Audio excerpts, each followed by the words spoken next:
श्रीशैलेश दयापाक्षं दीवक्ष्यादि गुणार्णवं यतीन्द्रप्रवणं वन्दे रम्यजामातरं मुनिं लक्ष्मीनाथसमारम्भां नारयामुनमध्यमाम् अस्मदाचार्यपर्यन्तां वन्दे गुरुपरम्पराम् यो नित्यमच्युतपदाम्बुजयुग्मरुग्मव्यामोहितस्तैतराणि तृणाय मेने अस्मद्गुरोर्भगवतोऽस्य एकसिन्धो रामानुजस्य चरणौ शरणं प्रपद्ये मातापिता वैकुण्ठस्थनया विभूतिः सर्वं यदेव देवेन मदन्मयानाम् आद्यस्य नः कुर्वते कुलाभिरामम् श्रीमत्तदङ्घ्रियुगलं प्रणमामि मूर्ध्ना भूतं सरस्य महाराजय भट्टनाथ श्रीमत्किसारकुलशेखरयोगिवाहान् भक्ताङ्ग्रेण परकाल यतीन्द्रमिश्रां श्रीमत्पराङ्कुशमुनिं प्रणतोऽस्मि नित्यम्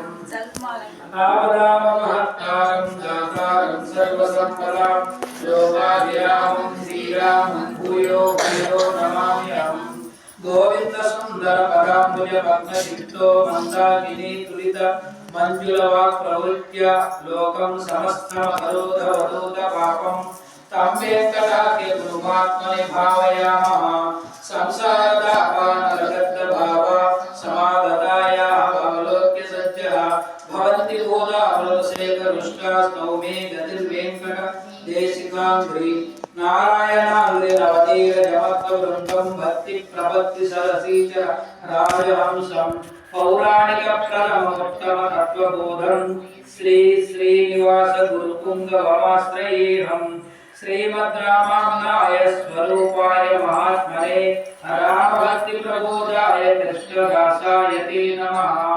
श्रीरङ्गराजचरणाम्बुजमूलदासं श्रीकाञ्चीपूर्वरदराज पदाब्जवृन्दं श्रीवेङ्कटेशवरकञ्जभरालराजं श्रीविष्णुदास गुरुपुङ्गवमानतोऽस्मि नीलातुङ्गस्थलगिरितटे शुक्लमुद्बोध्य कृष्णं पाराढ्यं स्वं श्रुतिसिद्धमज्जापयन्ति स्वचिष्टायां सृजनिगलितं क्या भरतृत्य भुङ्क्ते गोदा तस्यै नवहिरमिदं भूय एवास्तु भूयः अन्नवयल पुरुवै आण्डाळ் அரங்கத்துன் பன்னும் திருப்பாவை பல்வரியும் இன்னிசையால் பாடிக் கொடுத்தாள் நற்பா மாலை பூமாலை சோடிக் கொடுத்தாளை சொல்லும் ஜோடிக் கொடுத்த சுடத்துடியே கல்பாவை பாடி அருளவல்ல பர்வனயாம் நாடினி வேங்கட வந்தி விதி என்றாம் எம்மாத்தம் நாம் கணவே கடவா நொன்னமே நல்கு ஆண்டாள் దివ్య తిరువరులే శరణం. పరమ భాగవతులకు సాష్టాంగ దండవత్ ప్రణామములు అర్పించి ఈనాటి ధనుర్మాస వ్రతంలో 18 రోజులు ముగించుకుని 19వ పాసురం యొక్క అర్థ వివరణను మననం చేసుకున్నకు వచ్చినటువంటి భక్తులందరికీ కూడా ఒక చిన్న విన్నపం ఏమంటే ఇంకా మనకి 10 రోజులు మాత్రమే ఉన్నాయి సమయం. ఎందుకంటే భోగితో మనకి అయిపోతుంది. అమ్మవారి యొక్క 28 పాసురాలు అర్థ వివరణ అయిపోగానే 29, 30 ఒకే రోజు అయిపోతాయి అక్కడ. కాబట్టి ఇంకా మనకి సమయం అనేటటువంటిది తక్కువగా ఉన్నది. గడిచిపోతున్న కాలం అనే ప్రవాహంలో వెళ్ళిపోతుంది. సర్వేశ్వరుడు తీసుకెళ్ళిపోతున్నాడు. మరి ఇంకా తక్కువగా ఉన్నాయి. తర్వాత మళ్ళీ బాధపడితే ఎవరు ఏం చేయలేము. ప్రసాదంలో కానివ్వండి, భక్తిలో కానివ్వండి, ఏదైనా కానివ్వండి, తర్వాత తెలుసుకుని అరే మేము చేయలేకపోయామే అనేటటువంటిది బాధపడే కన్నా కాలాన్ని ఎవరైతే సద్వినియోగపరుచుకుంటూ ఉంటారో వారే మనకి ఈ అమ్మ ద్వారా మనకి ఆ మంగళాశాసనాలు అందుకోవాలని అందరికీ కూడా మరొక్కసారి విజ్ఞప్తి చేస్తూ ఈ 19వ పాసురం యొక్క అర్థ వివరణని ఈరోజు మనం తెలుసుకుందాం. క్రిందటి పాసురమున నీలాదేవిని మేల్కొల్పిన ఈ పాసురమునందు శ్రీకృష్ణుణ్ణి నీలాదేవిని కూడా మేల్కొల్పవలసినదిగా అర్థించుతూ ఉన్నారు. లక్ష్మీదేవి పురుషకారము అనగా మధ్యవర్తిని. ఆమె అంశే నీలాదేవి. నీలాదేవిని మేల్కొల్పుటచే పురుషకారమని ముందుగా ఆశ్రయించుట సూచింపబడినది. నిన్నటి పాసురంలో కనుక మనం గమనిస్తే అమ్మవారిని మేల్కొల్పడం జరిగింది. ఈ పాసురంలో ఇద్దరిని, కృష్ణ పరమాత్ముని నీలాదేవిని ఇద్దరిని కూడా మేల్కొనవలసిందిగా అర్థిస్తూ ఉన్నారు. ఈ లక్ష్మీదేవి మనకి ఎట్లాగయ్యా అంటే పురుషకారంతో సమానం. ఆమె మధ్యవర్తిత్వం చేయగలుగుతూ ఉంది. జీవులకు, ఆత్మకి, అట్లాగే ఆ శ్రీమన్నారాయణుడికి కూడా, ఇద్దరికి కూడా మధ్యవర్తిత్వం చేయగలిగినటువంటిదే ఆవిడ అంశే నీలాదేవి. నీలాదేవిని మేల్కొల్పుటచే పురుషకారమును ముందుగా ఆశ్రయించుట సూచింపబడినది. లక్ష్మీదేవి పురుషకారమును కనుక ఆమెను ఆశ్రయించుటకు వేరొకరిని ఆశ్రయింపనక్కర్లేదు. కానీ పరమాత్మని ఆశ్రయించినప్పుడు అమ్మవారిని ఆశ్రయించే చేరవలేను. కంపల్సరిగా అంటే మనం ఎవరినైతే పరమాత్మ దగ్గరికి వెళ్ళాలంటే ముందుగా అమ్మవారిని ఆశ్రయించాలనేటటువంటిది చెప్పబడుతూ ఉంది. ఆశ్రయించిన తరువాత లక్ష్మీనారాయణ ఇద్దరును సమముగా సేవించవలే. అమ్మవారిని సేవించాం కదా, ఇక అయ్యవారు అంటే కాదంట. ఇద్దరిని కూడా సమముగానే సేవించాలనేటటువంటిది చెప్పబడుతూ, లక్ష్మీ పురుషకార భూతురాలకు నారాయణుడేమో ఉపాయ రూపుడు. కానీ జీవులచే సేవింపబడినప్పుడు జీవులు చేయు వ్యాపారములు లక్ష్మీనారాయణుడికి ఇరువురునకు కైంకర్యముగా ఆ రూపంగా ఉండవలెను. అందుచే గోపికలు ముందుగా నీలాదేవిని ఒక్కరిని మేల్కొల్పి ఈ పాసురమున లక్ష్మీనారాయణులు ఇరువురు మేల్కొల్పుతూ ఉన్నారు.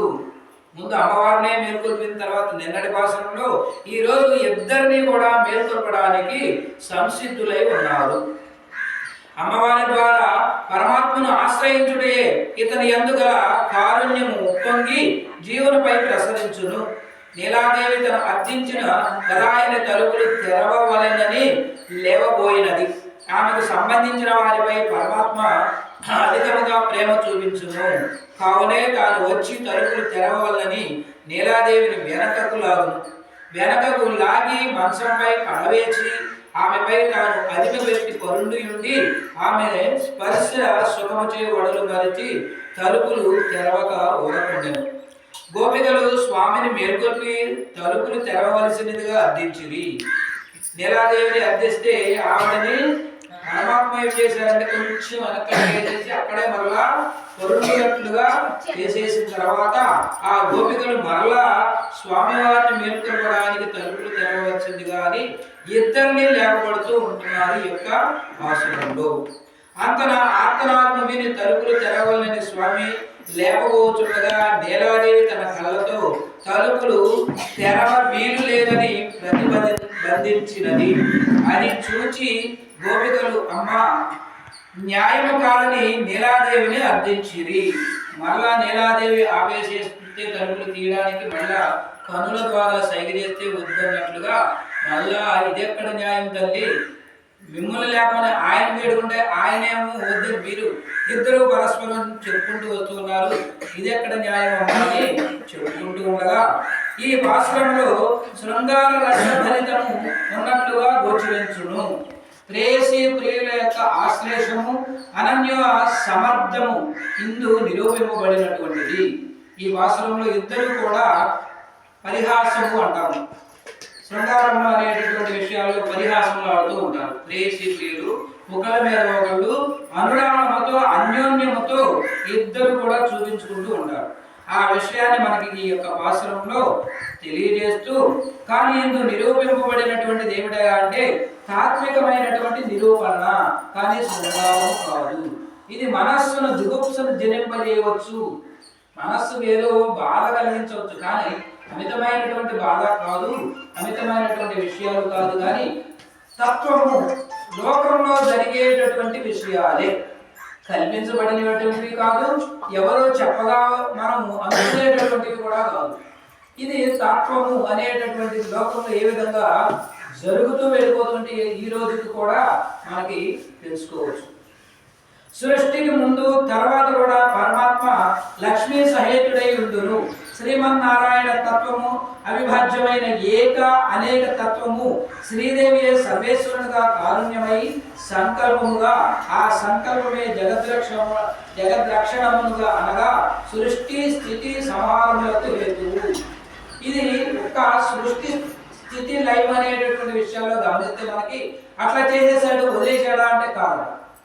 సృష్టి స్థితి ఏ విధంగా నడవాలి, ఎంతకాలం నడవాలి అనేటటువంటి విషయాలను ఆలోచించుకుంటూ లయం అనేటటువంటి సమయం వచ్చేటప్పటికి దాన్ని చేసుకుంటూ వెళ్ళిపోవడానికి హేతు అంటే కారణములు.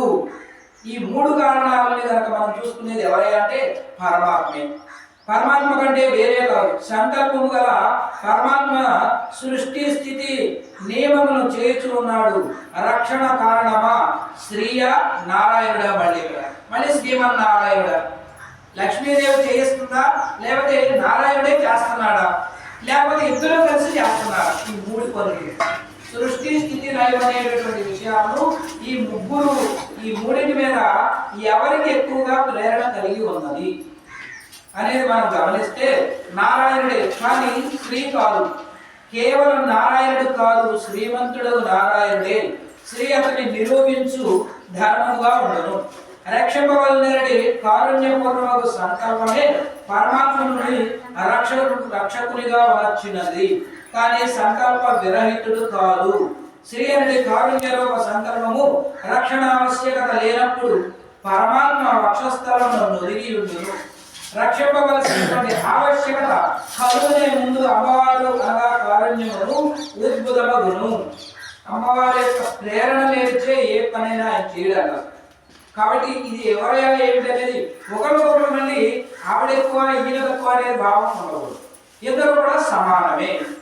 ఒకటి ఈ విధంగా చేయంటే ఇంకొకరు ఆ విధంగా చేయని చెబుతూ ఇద్దరు కూడా సంకల్ప విరహితములు అనేటటువంటి విషయాన్ని శ్రీ అనేటటువంటి కారుణ్య రూపం అనేటటువంటిది రక్షణకుడు చేస్తాడు. ఆవిడ సంకల్పిస్తే ఈయన రక్షిస్తూ ఉంటాడు.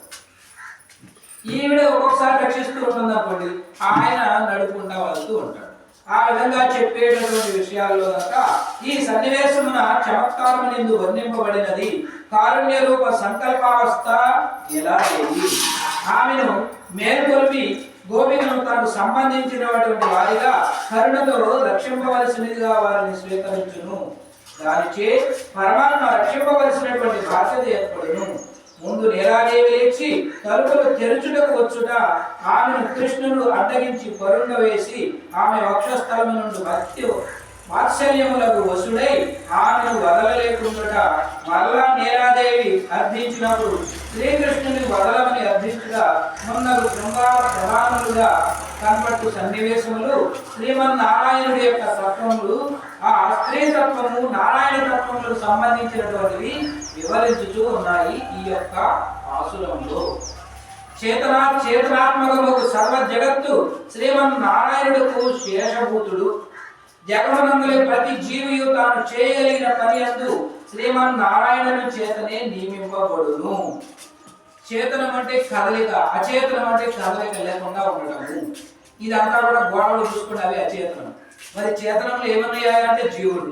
ఈ జీవుల్లో కూడా మరి ఎట్లా అంటే ప్రాణం ఉంటేనే కదలిక, ప్రాణం లేకపోతే లేదు. అట్లాంటి అచేతనమైనటువంటి సర్వ జగత్తు అంతటికి కూడా శేషభూతుడు ఎవరి అంటే శ్రీమన్నారాయణుడు. ప్రతి జీవి యందు కూడా చేయగలిగినటువంటి పనిని శ్రీమన్నారాయణుని చేతనే నియమింపబడును. ఎవరి కర్మలు ఆ అనుసారముగా బ్రహ్మకి విధానాన్ని తలరాతలు రాసేటటువంటి ఆయనకి పని అప్పుడు అప్పచెప్పేస్తే ఎవరి కర్మలు వాళ్ళు చేసేసుకుంటా వెళ్ళిపోవాల్సింది, ఆయన పని ఆయనది.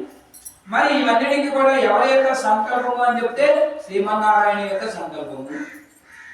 జీవించే వ్యాపారములచే శ్రీమన్నారాయణుడికి అతిశయము కలుగును. అట్లు స్వతంత్ర ప్రతిపత్తి లేక శ్రీమన్నారాయణకు శరీరము వలె నుండు ఈ జగమంతయు పరమాత్మకే అన్ని విధములుగా చెంది ఉండును. కావున జగత్తు పరమాత్మకు శేషభూతము, శ్రీమన్నారాయణుడు శేషి. అందు స్త్రీని గాని నారాయణుని గాని వేరుగా భావింపక మిథునమే ఈ జగమునకు శేషి అని ఎరుంగవలే. అందుకే గోపికలు ఈ పాసురమున ఇద్దరిని లేపుచూ ఉన్నారు. శ్రీమన్నారాయణుడు ఎవరైనా అడిగితే శేషిభూతుడు. అందులో ఇద్దరు వేరు వేరు కాదు, ఇద్దరు కూడా సమానమే. లక్ష్మీ సమానురాలు శ్రీమన్నారాయణుడు. ఇక్కడ మనం ఇద్దరిని కూడా భావించాలి. మిథునం అంటే కలయిక. ఎవరి యొక్క కలయిక అంటే ఇద్దరు లక్ష్మీదేవి నారాయణుడు ఒకరిగా చూడటానికి ఇక్కడ మనం కుదరదు. కాబట్టి వాళ్ళ ఇద్దరు కలిసి ఉన్నటువంటి ఈ పాసురంలో లేపబడుతూ ఉన్నారు. మనము చేయు సేవ లేదా భజనము ఇద్దరిని ఉద్దేశించి చేయవలను, కానీ విడివిడిగా చేయరాదు. అందుచేతనే లక్ష్మణుడు భవాంస్తు సహ వైదేక్య గిరీశానుషు రస్యంతే అహం సర్వం కరిష్యామి. ఓ రామ, మీరు సీతమ్మతో కలిపి పర్వత సానువుల యందు విహరించుచూ ఉండు, నేను అన్ని సేవలు చేయుచుందును అని అన్నాడు.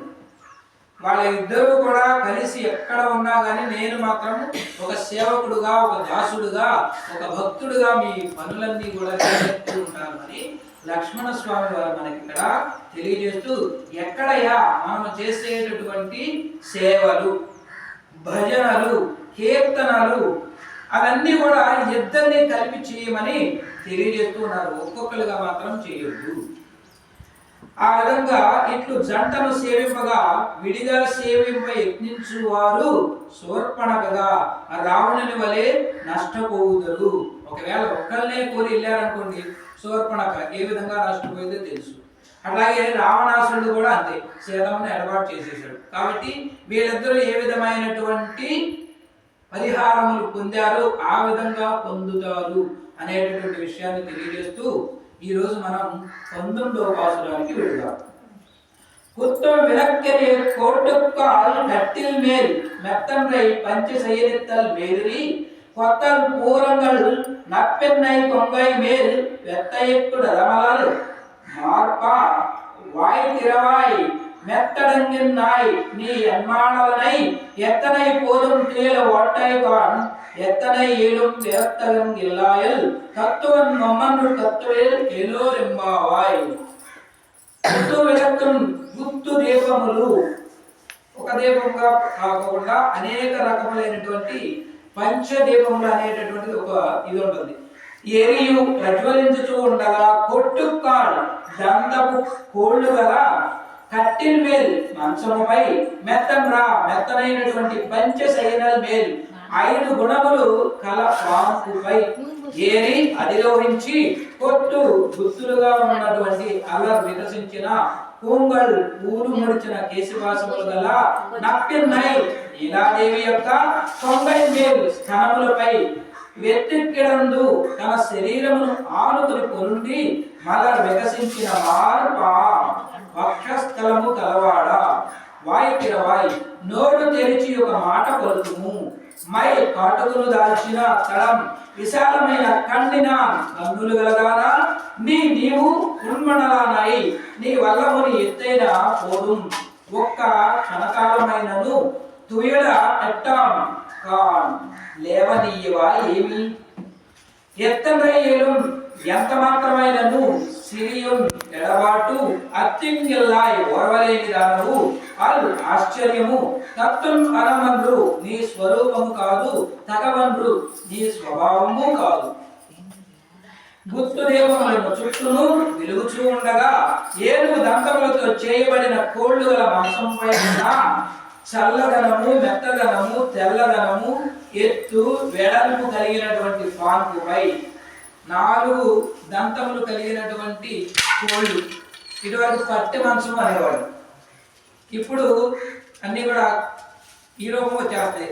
చెక్కతో చేయబడినటువంటి దివాన్లు అంటారు, కాటన్. అట్లా ఆ చేసేటటువంటి ఆ మంచాలలో ఆ చల్లదనము, మెత్తదనము, తెల్లదనము, ఎత్తు, వెడల్పు కలిగి ఉన్నటువంటి పాన్పుపై ఎక్కి గుత్తులుగా వికసించుతున్నటువంటి పూలు తలలో ముడుచుకుని కేశవాసములు గల నీలాదేవి యొక్క స్థనములపై తన శరీరమును ఆనుకుని పొరుండి విశాలమైనటువంటి వక్షస్థలములు గల ఆ శ్రీకృష్ణుని నోరు తెరిచి మాట్లాడుము, కాటుక పెట్టుకుని విశాలమైనటువంటి కన్నులు గల ఓ నీలాదేవి, నీవు నీ ప్రియుని ఎంతసేపు లేవనీయవు. ఆయన సుఖంగానే నిద్రిస్తూ ఉన్నాడు, ప్రియురాల పైన వక్షస్థలముపై నిద్రిస్తూ. ఈవిడ అట్లాగే లేవనీయట్లేదు. ఇద్దరు కూడా విరహ వేదన అనేటటువంటి దాన్ని ఇక్కడ మనం చెప్పుకుంటే, ఇది ఎంత మాత్రము ఎడవాటుకు కూడా వరవలేకుండా నీ స్వరూపమునకు నీ స్వభావమునకు తగదమ్మా. ఇద్దరు కూడా లేవకుండా ఉండటం అనేటటువంటిది కుదరదు కదా. ఆ కుత్తి విளக்கிலே కోటుకాల్ కట్టిల్ మేల్, గుత్తి దీపములు వెలుగుచూ ఉండగా దంతపు కోళ్ళు మంచంపై శ్రీకృష్ణుడు నీలాదేవితో శయనించి ఉన్నాడు, వరుణి ఉన్నాడు. ఎక్కడ అంటే 4 కోళ్ళు కలిగి ఉన్నటువంటి మంచం మీద ఈయన నిద్రపోతూ ఉన్నాడు. ఆయన ముఖములతో వెలిగే ఎత్తైన శయ్యపై అమర్చబడినటువంటి దీపములు వెలుగుచున్నవి. వెలుగు ఎక్కువగా ఉండుటకు 5 ప్రక్కల దీపములు వెలుగుచూ ఉండెను. ఎచ్చటి కావాలన్నా అచ్చటికి తీసుకోవడానికి వీలుగా ఉండును. దీనిని గుత్తి దీపము అంటారు. అందుకు 5 ముఖాలతో కలిగి ఉన్నటువంటి ఆ దీపము, దీనిని మనం ఎక్కడికైనా సరే అది ఎట్లా ఉంటది అంటే నిరంతరం వెలుగుతూ ఉంటుంది. గోపికలు ఊరిలోని పెద్దల యొక్క అనుమతిని పొంది గాని కృష్ణుని కలవటకు వీలు లేదు. తర్వాత ఊరిలోని వారి అనుమతి అవసరం లేక, తెల్లవారిపోయేనేమోనని భయపడిన అవసరము లేక, చీకటిలో కానీ కలియు వీలు కాదన్న నియమములు లేక దీపము పెట్టుకుని ఆ దీపము యొక్క కాంతిలో కృష్ణుని యొక్క ముఖమును చూచుచు హాయిగా నిర్భయముగా కృష్ణానుభవం చేయగల భాగ్యము కలదా ఈ నీలాదేవి. వద్దన్నారు పెద్దలు ముందుగా, కావనీయడం లేదు. మరి ఏదో రకంగా వెళ్ళాలి, కృష్ణుడిని చూడాలి. ఈ విధమైనటువంటి పరిచర్యలు చేసుకోవడానికి తెల్లవారిపోయిందేమో అనేటటువంటి జాగరూకతతో ఈ దీపాన్ని వెంటబెట్టుకుని ఈ యొక్క నందుడు ఉన్నటువంటి ప్రదేశానికి, కృష్ణుడు ఎక్కడైతే ఉన్నాడో అక్కడ రావడానికి వీళ్ళు బయలుదేరాడు. ఆ దీపము యొక్క కాంతిలో కృష్ణుని యొక్క ముఖాన్ని చూసుకుంటూ హాయిగా నిర్భయముగా కృష్ణానుభవంతో భాగ్యము కలిగి ఉన్నటువంటి ఓ నీలాదేవి, ఆ నీలాదేవిని శ్రీకృష్ణుని సేవించుటకు మేము ఉండవద్దా అని గోపికలు అభిప్రాయపడుతూ ఉన్నారు. ఒక్కదాని ఉంటే సరిపోదమ్మా, మేము కూడా కావాలి, మేము కూడా ఉండాలి, నువ్వు ఒకటివే చూసుకుంటే ఎట్లా అనేటటువంటిది చెప్తూ, ఆ దీపమును మీకు అనుకూలమగినట్లు మార్చు సేవలు చేయటం మమ్మల్ని కూడా నీ వద్దకు తెలుసుకోము. మీతో సమానత్వమును మాకు ప్రసాదించుటే కదా మీ స్వభావము. మీ యొక్క స్వభావం ఏంటంటే మమ్మల్ని కూడా తెచ్చుకోవాలి. ఎట్లా? మీరేమో పెద్దవాళ్ళు, జ్ఞానులు, పండితులు, విద్వాంసులు.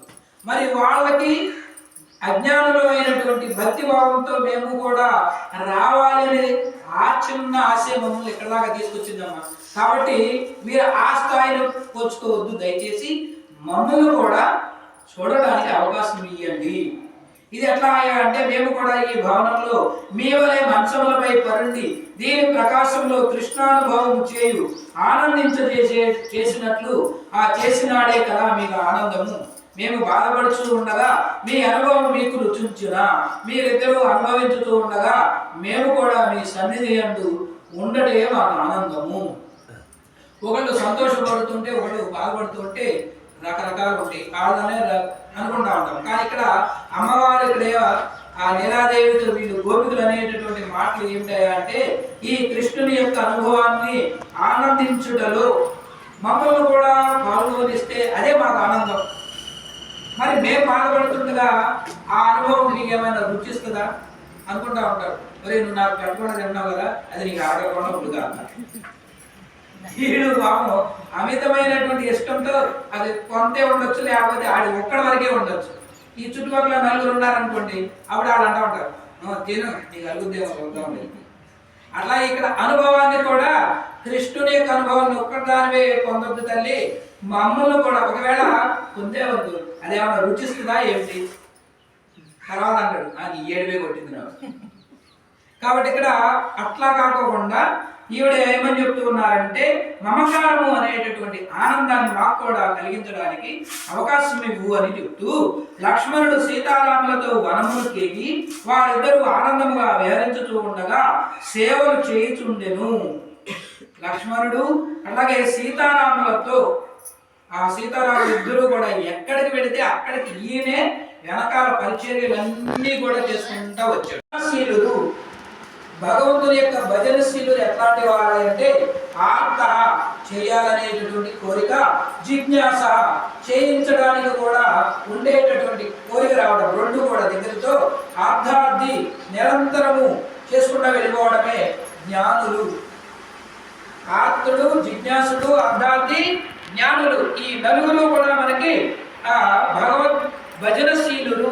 భగవంతుడు ఎప్పుడు నిరంతరం కీర్తిస్తూనే ఉంటారు. తర్వాత పురుషార్థములు, ధర్మము, అర్థము, కామము, మోక్షము. ధర్మము ధర్మబద్ధంగానే సంపాదించుకుంటూనే ఉంటాం ఎవరైతే వాళ్ళు.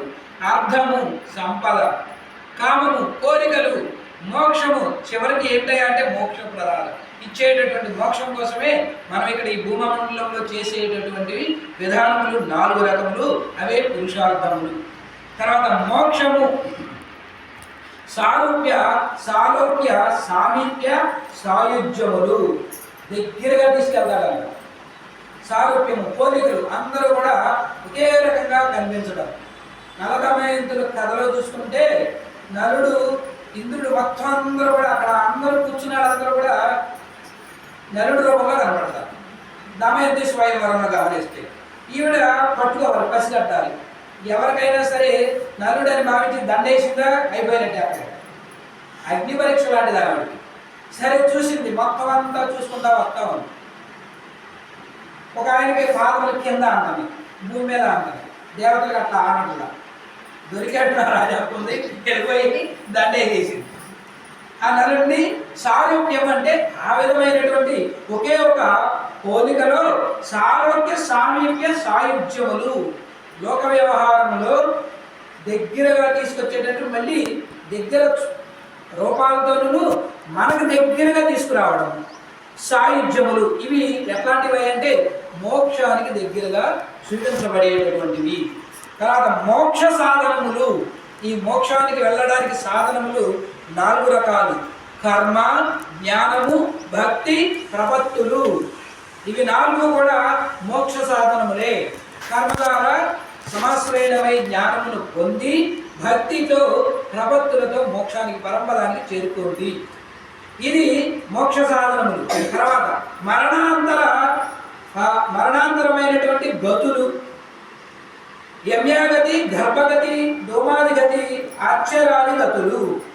ఏమిటంటే ఇవన్నీ కూడా గతులు.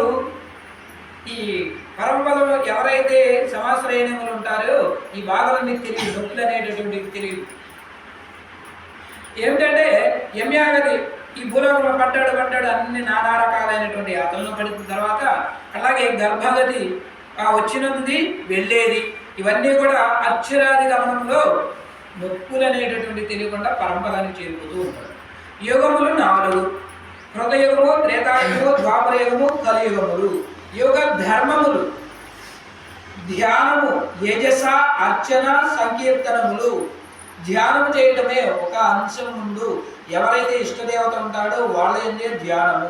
యజస, నీవు తప్ప ఇంకెవరు మాకు లేరు. అర్చనము, నిరంతరము అర్చించడము. అట్లాగే సంకీర్తనములు, ఆడుకోవడము. వ్యూహములు వాసుదేవ, సంకర్షణ, ప్రద్యుమ్న, అనిరుద్ధలు. ఒక్కొక్క వ్యూహంలో ఒక్కొక్క రకంలో. అట్లాగే 14 లోకాలు ఉన్నాయి. ఆ 14 లోకాల్లో ఇక్కడ మనం చూసుకుంటే వాసుదేవుడు, సంకర్షణుడు, ప్రద్యుమ్నుడు, అనిరుద్ధుడు వాళ్ళు పడినటువంటి విషయాల్లోనూ భగవత్ క్రియలు, సృష్టి, స్థితి, సంహారము, మోక్ష ప్రదత్వములన్నీ కూడా భగవంతుని యొక్క పనులు. ఆయన చేసే పనులవి. సృష్టిస్తాడు, స్థితి సమానంగా పరిపాలన చేసుకుంటూ వస్తాడు, సంహారం చేస్తాడు, మోక్షాన్ని ఇచ్చేటటువంటి వాడు ఆయన. పై విధముగా చతుర్విధములుగా ఉండేటటువంటి శాస్త్రములచే నిరపకుడు మంచముపై నీలాకృష్ణులు శయనించి ఉన్నారు. ఇవన్నీ కూడా మనకి 4 క్రియలుగా చెప్పబడుతూ వచ్చాయి. కాబట్టి ఈ 4 అనేటటువంటి విధానాలలో మంచమును మనకి ఇక్కడ పోల్చడం జరుగుతూ ప్రమాణజన్య జ్ఞానముచే నిరహంకార స్థితి ఏర్పడిన నాడు నేలాకృష్ణులు సేవించుటకు యోగ్యముకు బ్రహ్మానందమును ఏర్పడును. పంచేయనత్యం మేత్రి మెత్తదైనటువంటి 5 లక్షణములు గల పాన్పుపై అధిరోహించి గోపికలు నీలాదేవి అసూయతో అధిక్షేపించుటకు ఇప్పుడు అనుచున్నారు. మేము వెలుపల ఆర్తులమై నిలిచి ఉండగా నీవు మెత్తని పాన్పుపై పడుకుంటువేంటమ్మా? పిల్లలు బాధపడుతూ ఉండగా తల్లికి హాయిగా నిద్రపడుతుందా? ఇది ఎప్పుడు పడదు, అది ఎవరికైనా తెలిసిందే. అలాగే పిల్లలు త్రొక్కిన పడకయే తల్లికి మెత్తగా చల్లగా ఉండదు, కానీ పిల్లలు త్రొక్కినటువంటి పడక కఠినముగా వేడిగా నుండును కదా. నీ వలె మాకు కూడా మెత్తని పడక ఏర్పడిన నాడు నీ పడక నీకు దుర్భరంగా కదా ఎట్లు పరుండుటివి. మేము లేకుండా, పిల్లలమైనటువంటి మేము లేకుండా పరుండడానికి ఆడు తొక్కితే చాలు, అది ఒక ఆనందం ఉంటుంది. అట్లా ఇక్కడ కూడా బిడ్డలు లేకుండా నువ్వు ఎట్లా పడుకునే స్థితిలో ఆలోచిస్తూ ఉన్నావు. అంతేకాక ఈ పడక ముక్తాత్మ ఎక్కుటకు పరమాత్మ తన కాలు చాచి ఎక్కించుకుని పడక కదా, అటిచో మీరిద్దరే పొందుకున్న భావ్యమా అని నీలాదేవితో తోచునట్లు మీరు ఆ మంచమును పడకను వర్ణించినారు. పడకకు 5 లక్షణములు ఉండవలేను. ఈ 5 లక్షణాలు కనుక చూసుకుంటే, ఒకటి వేసవి కాలంలో చల్లదనము, అది ఎవరికి తగలదు. ఏసీలు ఉంటే మనం వేసుకుంటా ఉంటాం సుఖంగా పడుకోవడానికి. అలాగే శీతాకాలంలో వెచ్చదనము, ఇది రివర్స్, ఇది ధర్మం. అలాగే పరిమళము, తెల్లదనము, మెత్తదనము, విస్తృతత్వము, ఈ 5 లక్షణములు గల శయ్యపై పొందిన నాడు వెనక చెప్పిన శాస్త్రములు చే కలిగడి నానావిధ విషయములు జ్ఞానము చే నిరుగదగినటువంటి సారభూతముకు జ్ఞానము, అర్ధపంచక జ్ఞానము, ఇది సకల శాస్త్ర ప్రాతిపత్యము. ఇట్లాంటిదేనయ్యా శయ్య పడుకోవడానికి వీలైనటువంటిది. ప్రాప్యస్య బ్రాహ్మణో రూపం ప్రాప్తస్య ప్రత్యేగాత్మనః ప్రాప్యం భాయం ఫలం ప్రోక్తే తదా ప్రాప్తి విరోధి చ వదంతి సకలా వేద సేతిహాస పురాణకాః మునయశ్చ మహాత్మనః వేద వేదాస్త్ర పారగః. సమస్త వేదములు, ఇతిహాసములు, పురాణములు మున్నగు ప్రమాణములు వేద వేదాంత సారములగును. మహాత్ములకు మునులు ఈ 5 విషయములచే ప్రతిపాదించుట ఎరుంగును. మహాత్ములైనటువంటి మునులు, తెలిసినటువంటి జ్ఞానులు ఈ 5 విషయాలు ఎట్లా ఉన్నాయో చెప్తూ ఉన్నారు. ఒకటి ప్రాప్యమగు బ్రహ్మస్వరూపము, పొందదగినటువంటిది. బ్రహ్మప్రాప్తి అర్హుడకు జీవుని స్వరూపము. ఈ జీవుడికి అసలు ఇది తగినదా లేదా, బ్రహ్మను యొక్క పొందడానికి అర్హత ఉందా లేదా అనేటటువంటిది 2. బ్రహ్మను పొందుటకు ఉపాయము, ఆయన కావాలి అనేటటువంటి కోరికను ఉపాయం ఏదైతే ఉంటుందో అది 3వ దశగాను. 4 బ్రహ్మప్రాప్తి చే లభించేటటువంటి ఫలము, బ్రహ్మను పొందాము తర్వాత పొందబడేటటువంటి ఫలము ఏదైతే ఉంటుందో అదిను. బ్రహ్మప్రాప్తికే ప్రతిబంధకములు, పొందడానికి వచ్చేటటువంటి అడ్డంకులు ఉంటాయి కదా, ఈ అడ్డంకులు కూడా ఈ 5 రకాలైనటువంటివి విషయాలే అర్ధపంచకము అనబడును. అర్ధపంచకము జ్ఞానమును మెత్తని పంచశయనము, అర్ధపంచక జ్ఞానము కలవారికి భగవద అనుభవము సులభమగును. ఆ శయపై ఎలా శ్రీకృష్ణుడు శయనించిరి. అర్ధపంచకములు అనేది మనకు చూస్తే సమాశ్రయమే. ద్వయమంత్రము, తిరుమంత్రము, చర్మశ్లోకము ఇట్లా చెప్పేటటువంటి ఈ 5 రకాలు మనకి ఆనందం కలగాలంటే, భగవద్ అనుభవం పొందాలంటే ఈ అర్ధపంచకం అనే విషయాల్లో తెలుసుకున్నటువంటి వాడే పరిపూర్ణులు అనేటటువంటిది చెబుతూ ఎక్కడ ఉన్నారంటే అమ్మవారు అయ్యవారు ఇద్దరు ఉన్న చోట. తర్వాత కొత్తల్ పూంగల్ నప్పెన్నై కొంగై వేల్ వెత్తన కడెన్ అమర్ వాయితిరవాయి.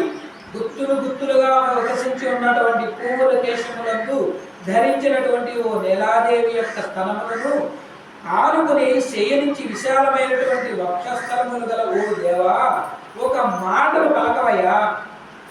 నీలాదేవి తలలో దాల్చిన పువ్వులను చెట్టున మున్పటి కంటే గుత్తులు గుత్తులుగా వికసించి ఉన్నవి.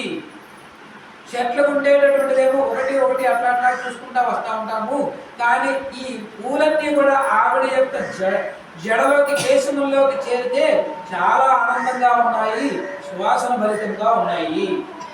దానికి కారణము శ్రీకృష్ణ పరమాత్ముని యొక్క స్పర్శచే ఆ కేశములు ఉంటే కాలమే కదా పుష్ప వికాస హేతువు. పువ్వులు వికసించాలంటే కేవలము ఏదయ్యా అంటే కాలము. సూర్యుడు ఉదయిస్తే తామరలు, చంద్రుడు ఈ కలుగులు మనం చూస్తే పువ్వులు ఏదన్నా చేయాలన్నా మూలహేతు ఎవరై అంటే పరమేశ్వరుడు, అంటే పరమాత్మ ఎవరైతే ఉంటారో ఆయన యొక్క అనుజ్ఞ ఆకాంక్ష ద్వారా పనిని ఏదైనా హేతువు పువ్వులు వికసించాలనేటటువంటిది మూలమైనటువంటిది హేతు ఏంటంటే కాలం. కాల కలయితాం అన్నట్లు సకల కాల స్వరూపుడు శ్రీకృష్ణ పరమాత్మ యొక్క హస్తస్పర్శచే పూలు వికసించడానికి కారణభూతులవుతూ ఉన్నాయి. అట్లాగే ఆ నీలాదేవిని లేచి తలుపు తీయటకు సిద్ధపడగానే శ్రీకృష్ణ పరమాత్మ అడ్డగించి ఆమెను మంచముపై పరుండవేచి తానే ఆ వక్షస్థలముపై పరుండెను. దీనిని ఈ రంధ్రముల ద్వారా చూచిన గోపికలు కృష్ణ పరమాత్మని సంబోధించుతూ ఇట్లు ఉన్నారు. ఆమె యొక్క పుష్ప సంభార సమృద్ధ కేశవాసము నీకు మోహము కలిగింప సేవించితవా, కేశవాసమును చూసి మోహపడి తలుపు తెరుచుటకు మరచితివా, ఆమెను వదిలి నీవు రావద్దు, పోనీ నీవే ఆమెను అట్లు చేరుయుండు మాటలైన వసంతము. ఆమె వక్షస్థలం యొక్క స్పర్శే స్వామి హృదయమును విశాలమగుటకు కారణము. ఆమె కేశవాసములన్నీ పుష్పములు శ్రీకృష్ణ స్పర్శచే వికసితములయ్యి శ్రీకృష్ణుని వక్షస్థలమును నీలాతుంగ స్థన స్పర్శచే వికసితముగా ఒకళ్ళకొకళ్ళు స్పర్శ జ్ఞానాన్ని ఇక్కడ మనకి తెలియజేస్తూ సరైక రూపాయ ఎల్లప్పుడూ కూడా ఏకరూపముగా ఉంటూ పరమాత్ముని యొక్క వికాసము నందినటువంటి ఎల్లప్పుడూ వదలక సంశ్లేషించి ఉంటూ స్త్రీ సంబంధమే పరమాత్మలో మార్పు తెచ్చును.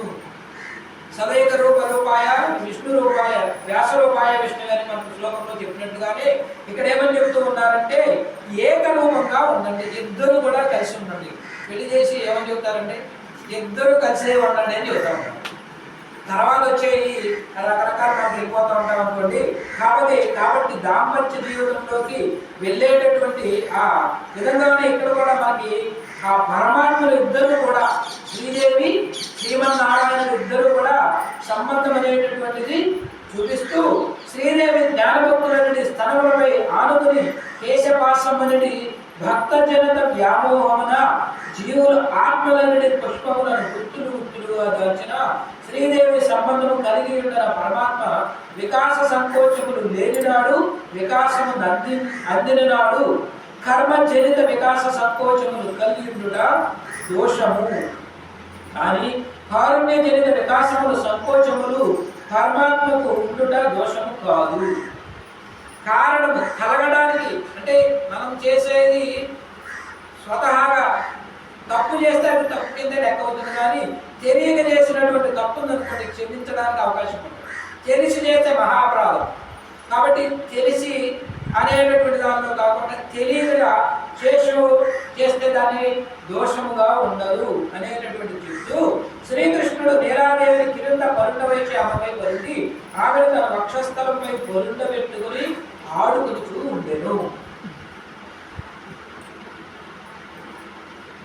సర్వేశ్వరుడు యొక్క మనం చూసుకుంటే సూర్యునితో కాంతవలే విడదీసి చూపరానటువంటి వారిని విడిచి రమ్మని ప్రార్థించుడు కలగని గోపికలు నోరు తెరిచి ఒక్క మాట అయినా మాట్లాడమని అర్థించుతూ ఉన్నారు.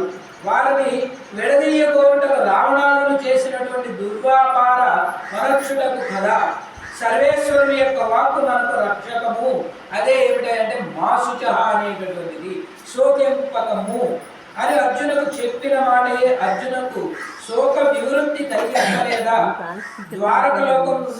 ద్వారకలో ఉండి అక్షయముగా వస్త్రములు లభింపజేసినటువంటి విధముగా ద్రౌపదికి వస్త్రములు లభింపలేదా? అందుచే తమ తాప నివృత్తిని శ్రీకృష్ణునికి ఒక్కటే చాలు, ఒక మాట మాట్లాడమని అర్థిస్తూ ఆ మెత్తబడి కాటుకచే విశాలమైనటువంటి కన్నులు గలదానా అనిస్తూ ప్రార్థిస్తూ శ్రీకృష్ణ పరమాత్మని మాట్లాడుకున్నటకు గోపికలు గవాక్షరంధ్రములు గుండా చూసి శ్రీకృష్ణుని కిందగా పరుండి ఉన్నటువంటి నీలాదేవి శ్రీకృష్ణ పరమాత్మని మాట్లాడవలదని లేచి వెళ్ళవలదని తన కన్నులతో వారించున్నట్లు తోచినది. ముందు ఆయన ఈవిడ అవుతుంది, కన్నులతో సైకిల్ చేస్తుంది, నువ్వు వెళ్ళవద్దు నాదా అన్నట్టుగా చెప్తూ ఆమె విశాలమైనటువంటి కన్నులకు కాటుక పెట్టుకుని, ఓ నీలాదేవి నీ కన్నుల యందు నీ కాటుక స్వామిని వశపరుచుకుని మాకు అందించుటకు గాని మా నుండి దూరం చేయుటకు గాని కాదు కదా. నీ కంటికి అందమును చూచి స్వామి నన్ను క్షణకాలమైన విడిచి జీవించలేను. నజీవేయం క్షణమపి వినాతామపి అసితే క్షణం అనును కదా. లోకమంతా ఉండుటకు సర్వేశ్వరునికి ఈ క్షణము చూపు కారణమైనచో స్వామి ఉండుటకు నీ నల్లని చూపే కదా కారణమని గోపికలు నీలాదేవిని ప్రార్థిస్తూ ఉన్నారు. అమ్మా తల్లి, నువ్వే నీ యొక్క చూపులే మాకు చాలు, నీ యొక్క స్వామి యొక్క విషయం కాదు అనేటటువంటిది ఇద్దరిని తెలియజేస్తూ లోకమంతా కూడా ఉండడానికి కారణం సర్వేశ్వరుని యొక్క లక్షణములు. ఈ చూపే చాలు, అదే అందరూ కోరుకునేది. నీ చల్లని చూపు మా మీద కటాక్షిస్తే చాలు, లక్ష్మీదేవి మమ్మల్ని కటాక్షిస్తే చాలు, ధనవంతులైపోతాం, అపర కుబేరులైపోతుంది, చెప్పలేం భయం.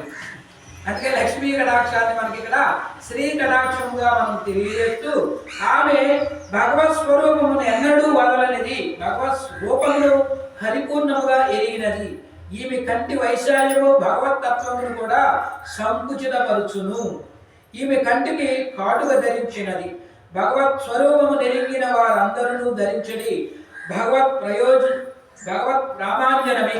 ఈమె ధరించినటువంటి వారికి నిధి వలె గుణమైనటువంటి భగవత్ తత్వము విశదముగా భాషించుతూ ఉండును. నీవు మనాలనే ఎత్తనే పోరు దొయలను వాట్టుగా నీవు నీ ప్రియుల యొక్క ఒక్క క్షణమైనను నిద్ర నుండి మేల్కొననీయవు గదా. వాని యొక్క సంకల్పమే నీ సంకల్పముగా, నీ సంకల్పమే వాని యొక్క సంకల్పముగా ఉండి మేము వారిని లభించుటకు సాధనముగా నుండి నీవు నీ చూపుతో నీ కనుబొమ చిట్లింపుతో వారిని వశపరుచుకుని మాకు వర్షింపవలెను గాని నీవు అడ్డగించుట న్యాయమా. నీ ప్రేమకు ముగ్ధుడై నీ ఇష్టమునకు వచ్చినట్లు నడుచుకున్నట్లు నీ వల్లభుడు మాకు నీ ద్వారా లభించునని ఆశించి వచ్చాము. నీ సంబంధమే మేము కాంక్షించుతూ ఉన్నాము. ఆ కృష్ణుడు నీకే శేషమూతుడు, నీ సంబంధమును బట్టి మేము కాంక్షించుతున్నామని గోపికలు తెలుపుచు లోక భర్త గోపజన వల్లభుడు అని బిరుదులు వహించి లోకమునకు అంతటికీ చెందినటువంటి నీలాదేవి తనవానిగా భావించి లేవనీయకపోవడమే అసూయతో గోపికలు నీ ప్రియుడు అనుచూ ఉన్నారు. గట్టిగా కౌగలించుకున్నట్టుకై చేయు వదులు చేసి మరలా గట్టిగా ఆలింగనం చేసుకున్నందుకు కలిగడి ఎడబాటు కూడా నీలాదేవి శరీరము వెలవెలబారుచూ ఉండెను. ఆ భయం చే నీలాదేవి స్వామిని లేవనిచ్చుట లేదని గుర్తించిన గోపికలు మేము ఇరువురికి కైంకర్యము చేయుటకై వచ్చినాము. ఇది అసలైనటువంటి ఈరోజు మనకి చెప్పేటటువంటి భాషణంలో ఒకరికొకరు ఉన్నారమ్మ, బాగానే ఉంది, ఆ చూపులు అనేటటువంటివి చూస్తూనే ఉన్నారు. ఆ చూపులు చూడడానికి కోసం మేము మీ ఇంటి ముందు వచ్చి లేవడానికి సంసిద్ధులై ఉన్నామమ్మా. ఏత్తనలియల్ విరక్తవాన్ని తత్వం కలవరందు ఒక్క క్షణమైనను స్వామి విరహము ఓరవలేనిచో అది మీ స్వరూపమునకు తగదు, స్వభావము కాదు. మేము దీర్ఘకృష్ణ విరహముతో వెలుపలి నుండి పడేటి వేదన క్షణకాలము విశ్లేషమును కూడా నీవు అనుభవించేటిదివా. వారితో కూడి ఉంటూ విశ్లేష వ్యసనము అనుభవించుచున్నట్లుందువు. అందుచే వదలక స్వామి మమ్ములను దూరముగా నుంచినాడు. ఇట్లు క్షణకాలమైన నువ్వు స్వామి విశేషమును గౌరవకుండుటకు నీకు ధర్మము కాదు, నీ సౌలభ్య వాత్సల్యములకు తగినది కాదు. లంకలో ఉన్న దేవత స్త్రీలచే చెర విడిపించుటకై 10 నెలలు స్వామి ఎడబాటు సీతమ్మ వహించినది కదా. అక్కడేమో ఆవిడ 10 నెలలు అనుభవిస్తే ఇక్కడ ఈ ఎడబాటు కోసం మేము విరహము ఒక్క క్షణము కూడా మేము ఉండలేము. నిజముగా నీకు కృప లేదు, కానీ నీకు కృప లేదని చెప్పుట అసత్యమగును. నీకు కృప లేదు ఎవరు అనుకుంటారు? తల్లికి బిడ్డల మీద ప్రేమ లేదంటే ఎవరన్నా ఒప్పుకుంటారు? అసలు కుదరదు కదా. అందుకే ఇక్కడ చెప్తూ ఉన్నాడు, నిజముగా నీకు కృప లేదేమో, కానీ నీకు కృప లేదని చెప్పుట అసత్యము, అది తప్పు. నీవు ఒకరు బాధపడినట్లు వేరొకరు హింసింప చూడలేని దానవు కదా. సీతమ్మ రాక్షస స్త్రీలను హింసింప కోరిన ఆంజనేయుతో ఆ నకశ్చిన్న అపర్యాదది అంటే తెలియక చేసినటువంటి అపరాధము అది. తెలిసి ఎవరు కూడా నన్ను ఇక్కడ అందరూ కూడా ఏడిపించలేదయ్యా, తెలియక చేసినటువంటిది. తప్పు చేయని వాడు ఎవడని చెప్పి వారించినది కదా. నీ వారు మేము నీ ప్రియుని ఎడబాటు చేయి బాధపడుచు ఉండగా దర్శనమిప్పించి కాపాడవలదా.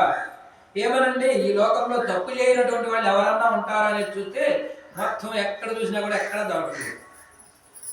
అర్జున్ని ఒకసారి ధర్మరాజు కృష్ణుడే పంపించాడు ఇద్దరిని, మీరిద్దరు చూసిరండి అయ్యా, ఎవరైనా సరే గుణదోషాలు ఉన్నాయో లేవని పంపిస్తే అర్జునుడు వచ్చాడు, మొత్తం అంతా చూసి వెళ్ళాడు. అందరూ మంచి వాళ్ళుగానే కనపడ్డారు. దుర్యోధనుడు వెళ్ళాడు, అందరూ చెడ్డవాళ్ళుగానే కనిపించారు. ఎందుకనంటే వారి యొక్క భావాన్ని బట్టి ఇక్కడ. కాబట్టి ఇక్కడ ఏమని చెప్తున్నారంటే తప్పు చేయనటువంటి వాళ్ళు ఎవరైనా సరే వారించినది కదా, వారించేస్తాం, ఆపేస్తాం, అక్కడ జరగని. కాబట్టి నీ వారు మేము నీ ప్రియుని ఎడబాటు బాధపడుచు ఉండగా దర్శనమిప్పంచి కాపాడవలను. మేము నీ యొక్క ప్రియుడిని మేము కలవాలనుకుంటూ ఉన్నాము, కాబట్టి ఆ దర్శనాన్ని ఒక్కసారి చూసి వెళ్ళేటటువంటి అవకాశాన్ని ఇవ్వమయ్యా అని ఆ అమ్మవారిని వేడుకుంటూ, నీ ప్రియుడైన తప్పు చేసిన వారిని క్షమాపి అసురయో ఆ యోనులలో ద్రోషజనని నీ వట్లు అనగలవా. బాధపడుచున్న మమ్మల్ని ఉపేక్షించడం నీకు తగునా. బాధపడటం అనేటటువంటి మమ్మల్ని కూడా నువ్వు అట్లా చేస్తే నువ్వు ఇంకా బాధపడుకుంటూ ఉంటావే. తన భార్యను ఎత్తుకుని పోయిన నాడు పగతో రావణుని చంపి గాని రాజధానికి వెళ్ళనటువంటి వాడు శ్రీరాముడు.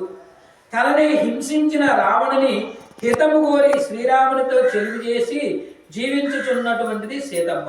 అంతటి కృపామయమగు నీకు మమ్ములను విట్లు ఉపేక్షించుట తగునా. భార్యను ఎత్తుకుని పోయిన నాడు పగతో రావణాసురుని చంపేశాడు. బాగానే ఉంది. రాజధానికి వెళ్ళనని అడిగినాడు, అంటే రాక్షసుని సంహరిస్తేనే నేను ఇక్కడ రాజధానికి వెళ్తాను అంటున్నాడా అంటే కాదు. అక్కడ కాల ప్రభావంతో అక్కడ వెళ్ళిపోయింది. కానీ శ్రీరాముడు తననే హింసించిన రావణునికి హితము కోరి శ్రీరామునితో చెల్లి చేసి జీవించమన్నది సీతమ్మ. చెప్పింది రావణాసుడు, ఏదో తీసుకొచ్చేసేవాళ్ళు, పోయిందిలే పో, వెళ్ళి శరణవేడు, ఆయన కాపాడుతాడు, నీ మేలు వరకు చెప్తున్నా అని చెబుతా ఉంటాడు. చెప్పినా వెళ్ళలేదంటే అంటా ఉంటావు. ఒక్కొక్కసారి నేను ఎన్నోసార్లు చెప్పానండి అంటా ఉంటా. అట్లా ఇక్కడ కూడా రావణాసురుడికి హితబోధ చేసింది అమ్మవారు, కానీ ఆయన వెళ్ళ పోయాడు. ఇక అహంకారము, అహంభావము, దర్పం అన్ని లోపల వచ్చేసింది. పెరిగిపోయేటప్పటికే ఇక తప్పలేదు, సావు అనేటటువంటిది వచ్చి చేరినది. మరి శ్రీరామునితో చెలిమి చేసి జీవించమన్నటువంటి సీతమ్మ అట్లాంటి దయా హృదయరాలు ఆవిడే చెప్పిందే. ఆ విధంగా నువ్వు కూడా కలకలేవా అని చెప్తూ ఆ సర్వేశ్వరుడు పతిం విశ్వస్య విశ్వమునకు అంతటికి పతి అయినట్లే లక్ష్మీదేవి ఈశ్వరి సర్వభూతానాం సర్వభూతములకు ఈశ్వరి కదా. అట్లు సర్వేశ్వరునితో సమానముగా నిన్ను భావించుట తగదు. కానీ ఈనాడిట్లు ఉపేక్షించుటచే సౌలభ్య వాత్సల్యము చే అధికురాలవగు నీవు నాతో సమానురాలుగునన్నట్లుగా తోచుచూ ఉన్నది. అది విశ్వేశ్వరం. విష్ణు సహస్రనామంలో మనకి ఈ నామాలన్నీ కూడా వస్తూ ఉంటాయి. విశ్వానికి అందరికీ ఎవరే అంటే భర్త, భరించేటటువంటి వాడే భర్త. కాబట్టి అక్కడ ఆయన అట్లా తీసుకుంటే ఇక్కడ ఏమంటుంది, ఈశ్వరీం సర్వభూతానాం, అమ్మవారే అన్ని సర్వభూతములన్నిటికీ కూడా మూల కారణములు ఎవరయ్యా అంటే ఈశ్వరి. కాబట్టి సర్వేశ్వరునితో కూడా సమానంగా నిన్ను ఇద్దరిని ఒకళ్ళు ఎక్కువ తక్కువ చేయట్లేదు, ఇద్దరిని కూడా సమానంగానే చూస్తూ ఉన్నామని చెబుతూ, పురుషకార భూతురాలవై స్వామి కంటే ముందుగా మాకు దర్శనమిచ్చి మమ్ములను దిద్ది స్వామి వద్దకు చేర్చవలసిన నీవే ఇట్లు స్వామిని వీడకుండట నీ స్వభావమునకు తగదు. అందుకే ఓ పురుషుగారు భూతురాలైనటువంటి నీవు మమ్మల్ని ఏం చేయాలయా అంటే స్వామి వద్దకు తీసుకువెళ్ళాలి. నువ్వే లెగవకుండా అట్లాగే పడుకుంటే ఇంకా మేమేమైపోవాలి తల్లి అని అనుకుంటూ అఖిల జగన్మాతవు అశరణ్య శరణ్యురాలకు నీవు తల్లి బిడ్డలను ఉపకరించినట్లుగా ఉపకరింపవలదా, దిక్కులేని వారికి దిక్కువై ఆదుకునవలదా. ఏమని చెప్తున్నారు? అఖిల జగన్మాతరం అశరణ్య శరణ్య అనన్య శరణమని మనకి దీనిలో వస్తుంది. అట్లాగే మమ్మల్ని కూడా నీవు కాపాడు. తల్లి బిడ్డలకు ఏ విధముగా బంధాలు ఏర్పడి ఉంటాయో అదే విధముగా మమ్మల్ని, అట్లాగే దిక్కు లేనటువంటి వాళ్ళకు దేవుడే దిక్కు అంటారు. అదేవిధంగా మమ్మల్ని చూసుకున్నట్లుగా మమ్మల్ని చేయవమ్మా. కేవలం దేవదేవ దివ్య మహిషివై అంతఃపురమునకు ఉండుట తగునా. కేవలం మహిషి అంటే పట్టపురాణి మాత్రమే. రాజ్య అంతఃపురంలో కేవలం అంతవరకు ఉంటే చాలదమ్మా. రాజు పరిపాలన చేస్తూ ఉంటాడు, అప్పుడప్పుడు కూడా నువ్వు ఒకసారి వచ్చి ప్రజలను చూస్తూ ఉండాలి. ఏం జరుగుతుంది ఏంటనేటటువంటిది చేస్తూ ఉండాలి. ఆయనకొక్కడికే మాత్రమే అప్పచెప్పేస్తే సరిపోదు. ఇద్దరు కూడా సమముగానే సమానముగానే చెయ్యాలి అనేటటువంటి దాన్ని పలుకుతూ మమ్ములను స్వామికి అనుగ్రహింపచేయును ఉపకరింపమని నీలాదేవిని ఆ నిష్ఠుర భాషణములతో విలంబమును ఓర్వలేక గోపికలు ప్రార్థించిరి. ఈ విధంగా ఇద్దరిని కూడా స్వామికి అనుగ్రహం చేయాలనేటటువంటి తలంపుతో ఇద్దరిని కూడా ఈ యొక్క భాషణంలో లేపడం జరిగినది.